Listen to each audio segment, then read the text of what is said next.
오늘 설교의 제목을 예수님 생각이라고 했습니다. 오늘 본문 1절에 예수를 깊이 생각하라 하신 말씀에서 따온 것입니다. 제가 오늘 설교를 준비하고 보니까 본문이 좀 어려운 내용이기도 하고 또 설교가 좀 어렵게 준비된 듯해서 여러분이 들으시면서 조금 힘드시지 않을까 하는 염려가 들었습니다. 그러나 본문 14절 가운데서 어느 한 절도 뺄 수 없는 너무나 중요한 말씀들이고 또 줄일 수 없어서 그 말씀을 그대로 전하라고 하는 그 감동이 제가 있어서 전하는데, 혹 여러분이 설교가 조금 어려우시더라도 끝까지 집중하셔서 내용을 놓치시지 않고 꼭 은혜 받으시기를 간절히 바랍니다. 사람은 무엇에 관심을 갖게 되면은 그것에 대하여 생각하게 됩니다. 누구를 좋아하면 그를 자꾸 생각하게 되고, 운동에 재미를 붙이면 운동을 자꾸 생각하게 되고, 돈이 필요하면 돈 벌 궁리를 하게 됩니다. 무엇을 생각하는 것은 그것에 관심이 있다는 것입니다. 그렇다면 성도는 무슨 생각을 해야 할까요? 결론적으로 성도는 예수님 생각을 해야 합니다. 성도는 예수님을 구주로 믿고 예수님으로 인해서 하나님의 자녀로 거듭난 사람들입니다. 그래서 히브리서 기자는 성도들에게 예수님을 깊이 생각하라 라고 권면했습니다. 명령형의 단어를 사용하는 것은 예수님을 깊이 생각하기 위해서 우리가 힘써 노력해야 할 것에 대해서 말하는 것입니다. 히브리서 기자는 먼저 예수님을 깊이 생각해야 할 이유를 말하고 있습니다. 1절에 이렇게 기록을 합니다. 그러므로 함께 하늘의 부르심을 받은 거룩한 형제들아, 우리가 믿는 도리의 사도이시며 대제사장이신 예수를 깊이 생각하라. 히브리서 기자는 성도를 하늘의 부르심을 받은 거룩한 형제들이라고 불렀습니다. 하늘의 부르심을 받았다는 것은 하나님의 부르심을 받았다는 것이고, 거룩한 형제들이라는 말이 성도들이라는 말입니다. 거룩한 형제들이란 말 앞에 하나님의 부르심을 받은 이라는 수식을 붙인 것은 성도가 구원받은 것이 자신의 노력에 의한 것이 아니라 하나님의 부르심에 의한 것임을 강조하는 표현입니다. 사도 바울은 로마서 8장 30절에서 또 미리 정하신 그들을 또한 부르시고 부르신 그들을 또한 의롭다 하시고 의롭다 하신 그들을 또한 영화롭게 하셨느니라 라고 했습니다. 우리가 받은 구원은 전적으로 하나님께서 하신 일이라는 것입니다. 하나님께서 예정을 하셨고 또 부르셨고 의롭다고 하셨고 또 영화롭게 하셨습니다. 이처럼 하나님에 의해서 이루어진 우리의 구원이기 때문에 구원받은 우리들은 이 성도의 삶을 사는 것조차 사실은 우리 자신만의 힘으로는 잘 되지가 않습니다. 그렇기 때문에 예수님을 깊이 생각해야 합니다. 그렇다면 우리가 생각해야 할 예수님은 우리에게 어떤 분이실까요? 히브리서 기자는 예수님은 우리가 믿는 도리의 사도이시다라고 했습니다. 우리가 믿는 도리는 복음을 말합니다. 하나님께서 독생자를 그리스도로 보내셔서 죄인의 죄를 대신하게 하셨고 그리스도를 믿는 자마다 죄에서 구원을 얻게 하셨다라고 하는 것이 복음입니다. 그런데 예수님이 우리가 믿는 이 도리, 이 복음의 사도이시다라는 겁니다. 사도는 보냄을 받은 자라는 뜻입니다. 예수님이 우리가 믿는 도리의 사도이시다라는 말은 예수님이 우리를 구원하기 위해 하나님께서 보내신 분이시다라는 말입니다. 뿐만 아니라 예수님을 대제사장이라고 했습니다. 구약시대의 대제사장은 하나님과 이스라엘 백성 사이에서 죄를 속하기 위해서 하나님께 제사 드리는 사람입니다. 예수님을 우리의 대제사장이라고 하는 것은 예수님께서 우리로 하나님께 죄사함 받게 하기 위해 자기의 몸을 내어주어 중보자가 되셨다는 말입니다. 그러니까 우리가 믿는 도리의 사도이시며 대제사장이신 예수를 깊이 생각하라는 것은 예수님이 나의 죄를 대속하신 구세주이시다라는 것을 깊이 생각하라는 것입니다. 예수님이 나의 죄를 대속하신 구세주시라는 것을 깊이 생각하면 우리 안에 어떤 일들이 일어날까요? 우리가 구원의 확신을 갖게 될 것이고, 자신이 받은 구원에 대하여 감사하게 될 것이고, 그 구원에 감격하여 예수님을 위해 헌신하는 삶을 살게 될 것입니다. 예수를 깊이 생각함으로 인해서 죄의 유혹과 핍박에도 흔들리지 않는 믿음을 갖게 될 것입니다. 히브리서 기자가 이와 같이 예수를 깊이 생각하라라고 말하는 데에는 이유가 있습니다. 당시 그 서신을 받아보는 성도들 가운데 유대교에서 개종한 자들이 많이 있었는데 이들이 갈등하고 있었기 때문입니다.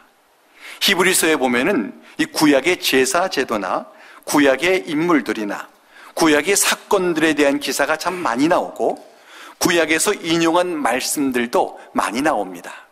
그 이유는 히브리서가 유대교에서 개종한 성도들에게 보내는 서신이었기 때문입니다. 저들은 예수를 믿고도 유대교와 기독교 사이에서 갈등하고 있었습니다. 유대교로 다시 돌아갈까? 아니면 기독교에 남아있을까라는 갈등을 한 것입니다. 히브리서 기자는 저들의 믿음을 좀 든든히 하기 위해서 예수를 깊이 생각하라 라고 권면을 했습니다. 믿음이 흔들리는 자들의 그 믿음을 단단히 붙잡아 두는 방법이 예수님을 깊이 생각하는 것이라는 겁니다.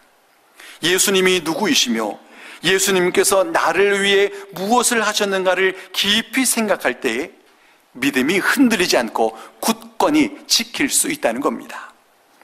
히브리서 기자는 2절과 3절에 예수님에 대하여 이렇게 말을 합니다. 그는 자기를 세우신 이에게 신실하시기를 모세가 하나님의 온 집에서 한 것과 같이 하셨으니 그는 모세보다 더욱 영광을 받을 만한 것이 마치 집 지은 자가 그 집보다 더욱 존귀함 같으니라. 예수님께서 자기를 세우신 이에게 신실하셨다라는 것은 자신을 믿음의 도리의 사도와 대제사장으로 세우신 하나님께 대하여 신실하셨다라는 것입니다. 이것에 대하여 사도 바울은 빌립보서 2장 6절로 8절에 이렇게 기록을 했습니다. 그는 근본 하나님의 본체시나 하나님과 동등됨을 취할 것으로 여기지 아니하시고 오히려 자기를 비워 종의 형체를 가지사 사람들과 같이 되셨고 사람의 모양으로 나타나사 자기를 낮추시고 죽기까지 복종하셨으니 곧 십자가에 죽으심이라. 예수님께서 하나님께 받으신 사명은 죄인들을 구원하기 위해 사람의 몸을 입고 세상에 오셔서 죄인들을 대신해 십자가에서 죽으시는 것이었습니다.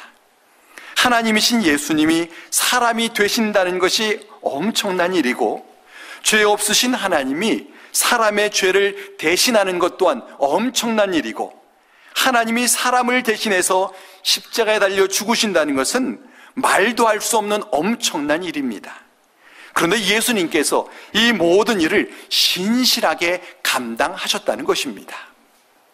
히브리서 기자는 이것을 설명하기 위해서 예수님을 모세와 비교했습니다.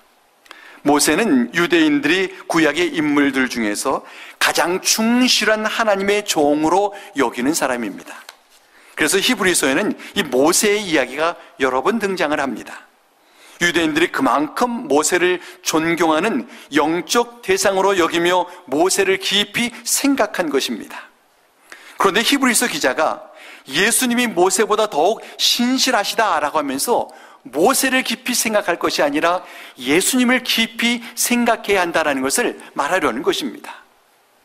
뿐만 아니라 예수님께서도 모세가 하나님의 온 집에서 한 것과 같이 하셨다라고 했습니다. 여기 하나님의 집이라는 말이 구약에서는 하나님의 택하신 백성인 이스라엘을 말하지만 신약에서는 성도들의 공동체인 교회를 말합니다. 예수님이 모세보다 더욱 영광을 받으실 만한 것이, 모세는 이스라엘 백성들을 애굽에서 구원해낸 자이지만 예수님은 모든 성도들을 죄에서 구원하신 자이기 때문이다 라는 것입니다. 이것을 마치 집 지은 자가 그 집보다 더욱 존귀함 같다라고 했습니다. 집은 이스라엘 백성을 말하고 모세는 이스라엘을 대표하는 사람입니다. 그래서 모세를 하나님의 집으로 표현을 하고 있습니다. 그러나 예수님은 그 집을 지은 자라고 표현하고 있습니다. 예수님은 이스라엘을 지으신 창조주이시다라는 말을 하고자 하는 겁니다. 이것을 설명하기 위해서 히브리서 기자는 4절에 이렇게 기록을 합니다. 집마다 지은 이가 있으니 만물을 지으신 이는 하나님이시니라. 이 말씀의 맨 앞에 이 한국말 성경에는 생략되어 있는 한 단어가 있습니다. 왜냐하면 이라고 하는 단어입니다. 헬라어 성경에 보면은 이 문장의 맨 앞에 왜냐하면 이라는 뜻의 가르라고 하는 단어가 있습니다. 왜냐하면 이라는 단어의 앞에는 예수님의 이야기가 있고 그 뒤에는 하나님의 이야기가 있습니다. 이 말은 예수님이 모세보다 더욱 존귀하신 이유는 그분이 만물의 창조주이신 하나님이시기 때문이다 라는 말을 하려는 것입니다. 5절과 6절에는 이렇게 기록을 하고 있습니다. 또한 모세는 장래에 말할 것을 증언하기 위하여 하나님의 온 집에서 종으로서 신실하였고 그리스도는 하나님의 집을 맡은 아들로서 그와 같이 하셨으니 우리가 소망의 확신과 자랑을 끝까지 굳게 잡고 있으면 우리는 그의 집이라. 모세는 하나님의 집에서 종으로 신실했다라고 했습니다.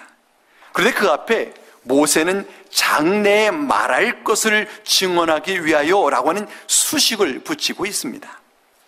모세가 장래의 일을 증언한다는 것이 무엇인가에 대해서 성경학자들은 모세가 장차 오실 예수님의 예표가 된 것을 말한다라고 해석을 합니다. 그 해석이 타당하다고 볼 수 있는 이유는 히브리서 기자가 예수님이 모세보다 우월하시다라는 것을 모세와 예수님을 비교하며 말하고 있기 때문입니다. 모세와 예수님의 공통점은 하나님의 집에서 신실하게 일했다라고 하는 것입니다. 그러나 모세는 하나님의 종으로서 일을 했지만 예수님은 하나님의 아들로서 일을 하셨습니다. 종은 주인이 시키는 일을 하는 것으로 끝납니다. 그러나 아들은 아버지의 기업을 상속받을 자이기 때문에 그 일을 자기의 일로 여기고 합니다. 그러니까 예수님께서 십자가에 달려서 죄인들을 위해 죽으신 것은 예수님께서도 알지도 못하는 이 불특정 다수를 위해 죽으신 것이 아니라 각 사람을 자신이 죽어서라도 살려야 할 한 사람 한 사람으로 여기고 그들을 위해 죽으신 것입니다. 그래서 예수님께서 요한복음 10장 14절과 15절에 나는 선한 목자라. 나는 내 양을 알고 양도 나를 아는 것이 아버지께서 나를 아시고 내가 아버지를 아는 것 같으니 나는 양을 위하여 목숨을 버리노라 라고 하셨습니다. 예수님께서 하나님을 아시고 하나님께서 예수님을 아는 사이 얼마나 각별한 사이입니다. 그런데 예수님은 죄인 각 사람을 그처럼 아시고 각 사람을 위해서 자신의 목숨을 내어주셨다는 겁니다. 바로 그 예수님을 생각해 보라는 겁니다. 그래서 히브리서 기자는 우리가 소망의 확신과 자랑을 끝까지 굳게 잡고 있으면 우리는 그의 집이다 라고 했습니다. 예수님께서 하나님의 아들로서 우리를 구원하셨기 때문에 우리가 온전한 구원에 이를 이 소망의 확신을 가질 수가 있고 자신이 구원받았다는 그 자랑을 끝까지 굳게 잡을 수 있다는 겁니다. 왜냐하면 예수님이 나를 아시고 나를 위해 자신의 목숨을 대속물로 내어주셨기 때문입니다. 히브리서 기자는 우리가 소망의 확신과 자랑을 끝까지 굳게 잡고 있으면 우리가 하나님의 집이 된다라고 했습니다. 이미 하나님의 집은 하나님 만드신 하나님의 택하신 백성이라는 말을 언급을 했습니다. 그리스도는 하나님의 집을 맡은 아들로서 신실하셨다라고도 했습니다. 그렇기 때문에 우리가 하나님의 집이 된다면 예수님은 우리의 삶을 책임져 주시고 우리의 삶에서 하나님의 뜻이 온전히 이루도록 신실하게 일하신다라고 말하는 것입니다. 그렇기 때문에 우리가 예수님께서 주신 구원에 대한 확신을 끝까지 굳게 잡아야 합니다. 이것이 예수님을 깊이 생각하는 것입니다. 그런데 우리가 예수님을 깊이 생각하기 위해서 꼭 필요한 것이 있습니다. 그것은 우리의 마음을 완고하게 하지 않는 것입니다. 마음을 완고하게 하는 것이 예수님을 깊이 생각하는 것을 못하도록 방해한다는 겁니다. 완고하다는 것은 강팍하다는 겁니다. 이 완고하고 강팍한 마음이 우리로 하여금 예수님의 생각을 하지 못하도록 만듭니다. 히브리서 기자는 이것을 설명하기 위해서 시편 95편의 말씀을 인용해서 이렇게 기록을 했습니다. 7절로 11절 말씀입니다. 그러므로 성령이 이르신 바와 같이 오늘 너희가 그의 음성을 듣거든 광야에서 시험하던 날에 거역하던 것 같이 너희 마음을 완고하게 하지 말라.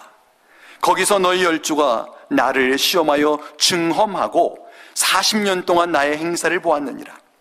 그러므로 내가 이 세대에게 노하여 이르기를 그들이 항상 마음이 미혹되어 내 길을 알지 못하는도다 하였고 내가 노하여 맹세한 바와 같이 그들은 내 안식에 들어오지 못하리라 하였다 하였느니라.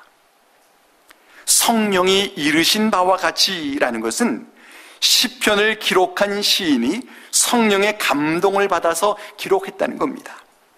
그 성령께서 시대를 초월하여 역사하시기 때문에 시편이 기록되던 때에 역사하셨을 뿐만 아니라 히브리서가 기록되던 때에도 역사하셨고 그 말씀을 읽는 오늘날 우리들에게도 역사하신다는 겁니다. 성령께서 모든 세대에게 동일하게 말씀하시는 것이 있는데 그것은 마음을 완고하게 하지 말라라는 것입니다. 시편 기자는 마음이 완고한 것에 대해서 이스라엘 백성들이 광야 생활하던 때를 그 예로 들었습니다. 애굽의 노예 생활을 하던 이스라엘 백성들은 하나님께서 자신들을 구원해 주실 것을 위해서 부르짖어 기도했습니다. 그래서 하나님께서 모세를 보내서 저들을 애굽에서 인도해 내셨습니다. 그러자 애굽에서 나온 저들은 기뻐했습니다. 그러나 저들이 이내 어려움이 생길 때마다 모세와 하나님을 원망했습니다. 이처럼 받은 은혜를 잊어버리고 하나님을 원망하는 것이 마음이 완고함입니다. 마음이 완고한 자는 예수님께 받은 은혜를 생각하지를 못한다는 겁니다. 마음이 완고한 사람은 하나님께 받은 은혜를 너무 쉽게 잊어버리고 조금만 불편해도 불평하고 또 원망합니다. 그래서 광야로 나온 이스라엘 백성들은 하나님께서 애굽에서 10가지 재앙을 내려서 자신들을 애굽에서 나오게 하신 것은 잊어버리고 애굽의 군대가 뒤에서 쫓아오고 앞에는 홍해가 가로막혀 있자 모세에게 우리를 애굽에 두지 왜 여기까지 끌고 나와 광야에서 죽게 하느냐라며 원망을 했습니다. 그러다가 하나님께서 홍해를 갈라서 저들을 구원해 주시자 금세 모세와 하나님을 또 환호했습니다. 그러다가 얼마 후에 마실 물이 없자 마라에서 우물을 찾았지만 써서 먹을 수가 없자 또다시 저들은 하나님을 원망했습니다. 그런데 모세가 하나님의 말씀에 따라 한 나뭇가지를 물에 던져서 물이 달게 되어 마실 수 있게 되자 저들은 또다시 만족해했습니다. 그러나 얼마 후에 애굽에서 가지고 온 양식이 다 떨어지자 저들은 또다시 하나님을 원망했습니다. 애굽에 있었더라면 고기 까마 곁에서 고기와 떡을 배불리 먹었을 텐데 왜 우리를 광야로 데리고 나와 여기서 굶겨 죽이느냐라고 원망을 한 것입니다. 그러자 하나님께서 만나와 메추라기를 내리셔서 저들로 배불리 먹게 하셨고 저들은 또다시 좋아했습니다. 그러다가 시간이 지나자 저들은 우리는 왜 맨날 만나와 메추라기만 먹는 것이냐라며 또 불평을 했습니다. 저들이 끊임없이 불평한 것입니다. 이것이 마음이 완고한 자들의 모습입니다. 하나님은 끊임없이 은혜를 베풀어 주셔도 그 은혜는 자꾸 잊어버리고 자신에게 불편한 것만 생각하면서 원망하고 불평하는 것, 마음이 완악하기 때문이라는 겁니다. 마음이 완고한 자들은 감석거리는 보지를 못하고 자꾸 불평거리만 보는데 이스라엘 백성들이 그랬던 겁니다. 이 같은 이스라엘 백성들에 대하여 하나님께서는 너희 열조가 나를 시험하여 증험하였다라고 했습니다. 이 말은 저들의 마음이 완고하다는 것을 하나님께서 확인하셨다라는 겁니다. 그런데도 하나님께서는 40년 동안 나의 행사를 보았느니라 라고 말씀하셨습니다. 저들이 광야 생활을 하는 동안 40년 동안 내내 하나님께서 저들을 먹이시고 입히시고 지켜 보호해 주신 것입니다. 그러나 하나님께서는 저들이 늘 마음이 미혹되어 하나님의 길을 알지 못한다고 했습니다. 하나님께서 저들에게 가야 할 길을 제시해 주셔도 저들은 마음이 완고해서 계속해서 그릇된 길로만 간 것입니다. 그래서 결국 저들은 하나님께서 맹세하신 바와 같이 되고 말았습니다. 하나님께서 뭐라고 맹세하셨을까요? 민수기 14장 28절로 30절에 하나님께서 이렇게 맹세를 하셨습니다. 그들에게 이르기를 여호와의 말씀에 내 삶을 두고 맹세하노라. 너희 말이 내 귀에 들린 대로 내가 너희에게 행하리니 너희 시체가 이 광야에 엎드러질 것이라. 너희 중에서 20세 이상으로서 계수된 자 곧 나를 원망한 자 전부가 여분네의 아들 갈렙과 눈의 아들 여호수아 외에는 내가 맹세하여 너희에게 살게 하리라 한 땅에 결단코 들어가지 못하리라. 결국 하나님의 맹세에 따라서 출애굽할 때 20세 이상이 된 자들 중에 여호수아와 갈렙을 제외한 모든 사람들은 불평하고 원망하다가 다 광야에서 죽고 말았습니다. 하나님께서 그들은 내 안식에 들어오지 못하리라 하신 대로 저들이 가나안 땅에 들어가지 못한 것입니다. 그러니 마음을 완고하게 하지 말라라고 지금 강조하고 있는 것입니다. 히브리서 기자는 12절과 13절에 이렇게 권면을 합니다. 형제들아, 너희는 삼가 혹 너희 중에 누가 믿지 아니하는 악한 마음을 품고 살아계신 하나님에게서 떨어질까 조심할 것이요 오직 오늘이라 일컫는 동안에 매일 피차 권면하여 너희 중에 누구든지 죄의 유혹으로 완고하게 되지 않도록 하라. 히브리서 기자가 형제들아 라고 부르는 자들은 성도들을 말합니다. 성도가 예수 믿는 하나님의 자녀가 되었기 때문에 성도들은 형제들이라고 부르는 겁니다. 그런데 저들 중에 누가 믿지 아니하는 악한 마음을 품고 살아계신 하나님에게서 떨어질까 조심하라고 했습니다. 이 말은 예수를 믿어도 하나님에게서 떨어질 수 있다라고 하는 말을 하는 것이 아닙니다. 이 말은 교회 안에 있는 자들 가운데도 예수를 구주로 믿지 않는 자가 있을 수 있다라는 말을 하는 겁니다. 그래서 히브리서 기자는 믿지 않는 것은 악한 마음을 품었기 때문이다 라고 말하고 있습니다. 하나님의 말씀을 따라서 예수를 구주로 믿어야 하는데 마음이 완악해서 하나님의 말씀을 믿지를 않는 겁니다. 이래서 못 믿겠고 저래서 못 믿겠고 못 믿을 이유를 찾는 것이 마치 광야에 있는 이스라엘 백성들과 같다는 겁니다. 그런 자들은 하나님에게서 떨어질까 조심하라고 했습니다. 구원에 이르지 못할 수 있다는 겁니다. 그러므로 성도는 매일의 삶 속에서 예수님을 생각해야 합니다. 예수님께서 나를 구원하셨음을 생각하고 내가 예수 믿고 거듭난 자가 되었음을 생각해야 합니다. 그리고 예수님을 구주로 고백하며 예수 믿고 누리는 은혜를 서로서로 나누고 간증해야 합니다. 그럴 때에 우리의 마음이 완고해지지 않습니다.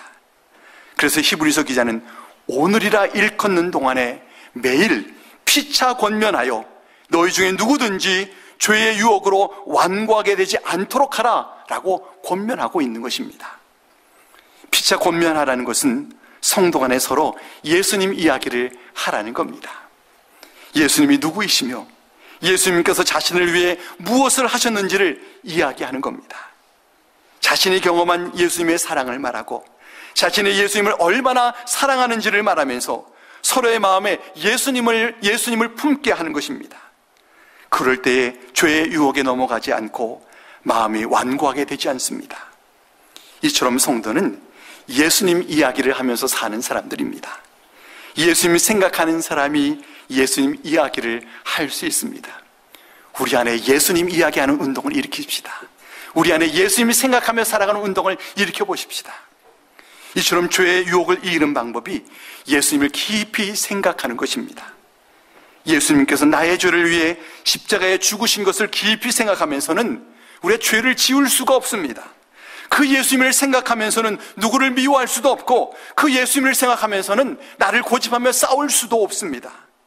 나를 위해 십자가에 달리신 예수님을 생각하는데 어떻게 나만을 생각하며 고집할 수 있겠냐는 겁니다.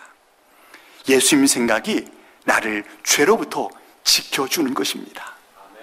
그래서 히브리서 기자는 14절에서 우리가 시작할 때 확신한 것을 끝까지 견고히 잡고 있으면 그리스도와 함께 참여한 자가 되리라 했습니다.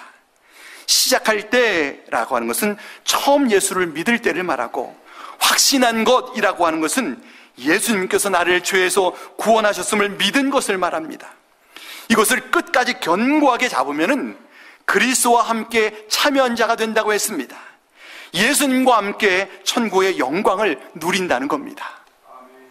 여러분, 우리가 하루 종일 예수님을 생각하면서 살 수만 있다면 얼마나 좋을까요? 그러기 위해 예수님을 잘 모르는 분은 예수님이 누구신가를 위해서 힘써 노력해야 할 것이고, 예수님이 누구신가를 아는 분은 예수님께서 나를 위해 무엇을 하셨는가를 기억하기 위해서 힘써야 할 것입니다. 그러기 위해 가장 근접할 수 있는 것이 늘 말씀을 묵상하는 겁니다. 말씀 속에서 예수님이 누구이시며 말씀을 공부하면서 예수님이 나를 위해 무엇을 하셨는가를 배워가면서 내가 믿고 고백해 가는 것입니다. 우리가 예수님이 나를 위해 무엇을 하셨는가를 알면은 그 예수님을 생각하면서 아마도 이런 찬송을 부를 것입니다. 내 영혼이 은총 입어 중한 죄짐 벗고보니 슬픔 많은 이 세상도 천국으로 화하도다. 할렐루야 찬양하세. 내 모든 죄 사함받고 주 예수와 동행하니 그 어디나 하늘나라. 우리가 확신한 것을 견고히 잡으면 그리스도와 함께 참여한 자가 된다고 했습니다. 예수님을 깊이 생각하면은 예수님과 동행하게 되고 어디에 있든지 하나님의 나라를 경험할 뿐만 아니라 결국 하나님의 나라에 이르게 된다고 하는 것입니다. 예수님께서 나를 위해 죽으셔서 나를 구원하시고 부활하셔서 내게 새 생명을 주셨음을 깊이 생각하시기를 바랍니다. 매 순간 예수님을 생각하여서 예수님과 동행하며 사는 여러분 한 분 한 분이 다 되시기를 주의 이름으로 간절히 축원합니다. 기도하겠습니다.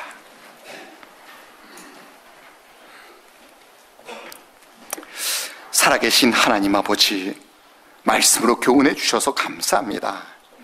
우리가 예수님을 깊이 생각하는 삶을 살기를 원합니다.